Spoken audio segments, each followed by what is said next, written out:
观众朋友、网友朋友，大家好，我是付前少。据美国福布斯网站报道，美国武装部队正在寻求新的分布式部署军队、飞机、舰艇的方法，以使中国或者是俄罗斯的军队无法使用远程导弹瞄准他们。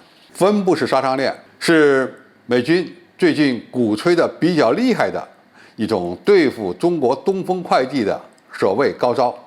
但是，福布斯网站的观点认为，这根本就是一场冒险。分布式杀伤链的确可以减少被中国导弹一锅端的风险，但是本身呢，它又带来了很多的问题。第一，首先，分布式杀伤链本身对信息的依赖程度呢更高，一旦信息获取能力遭到破坏，比如说遭到电磁干扰，那么兵力分散可能会导致他们无法有效的指挥和作战，特别是在分布状态下，它的通讯距离相对比较长，要求呢通讯的功率更大。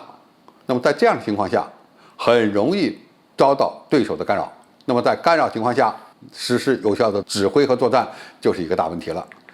第二呢，分布式杀伤链如果遇到了信息获取能力同样强大的对手，那么分散以后呢，依然会面临着被动挨打的结果。无法改变战场态势。比如说，解放军有无人8这样的高空高速无人驾驶侦察机，可以在多个方向快速获取美军舰船的目标信息。那么美舰呢，同样没办法隐蔽自己。第三，由于美军的各个武器平台高度分散，因此它必须依靠通讯来进行互通互联。那么在他们进行通讯的时候，就有可能暴露自己的位置，想隐藏也是非常困难的。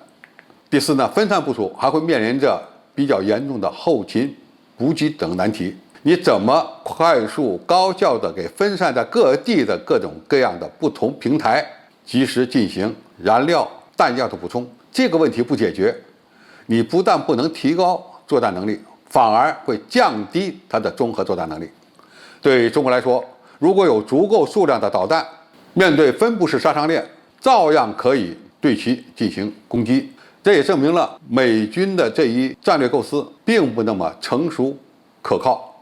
分布式杀伤链可以降低被杀伤的风险，但是呢，并不能完全保证自己的安全，而且呢，还面临着难以杀伤对手的风险。可见，美军现在新提出的这么一种作战理念，是否可行可用，还要经过实践的检验，其最终的下场如何，我们不妨继续观察。好，今天介绍就到这里，谢谢大家收看。感兴趣的朋友，我们可以在下面的留言区留言交流讨论。我们下期再见。